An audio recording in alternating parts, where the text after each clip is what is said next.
Pushpa part 1 release సమయంలో కాస్త tension పెట్టేశారు సుకుమార్. ఇప్పుడు సీక్వెల్ కోసం 3 ఏళ్ల సమయం తీసుకున్నా కూడా అదే సీన్ రిపీట్ అవుతోంది.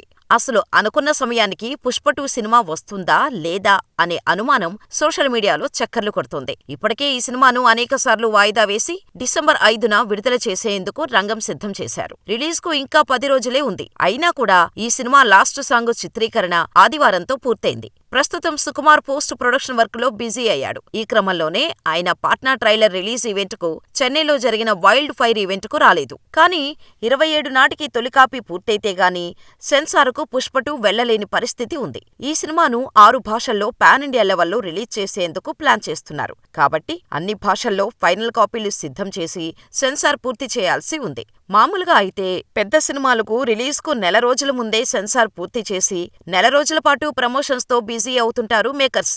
కానీ సుకుమార్ మాత్రం ఇంకా ఫైనల్ కాపీ రెడీ చేయలేదు. పుష్ప రిలీజ్ టైంలోనూ ఇదే తీరుతో సుకుమార్ ఉండటంతో అప్పుడు కూడా టీం అందరిలో టెన్షన్ ఏర్పడింది. ఇప్పుడు కూడా అదే పరిస్థితి కనిపిస్తోంది. దీంతో ఎంత టైం ఇచ్చినా సరే చివర్లో టెన్షన్ పెట్టడం కంపల్సరీ అన్నట్టుగా మారింది. కాబట్టి పుష్ప 2కి టెన్షన్ వాతావరణం కనిపిస్తున్నా రిలీజ్ మాత్రం పక్కా. మరి సుకుమార్ ఏం చేస్తాడో చూడాలి.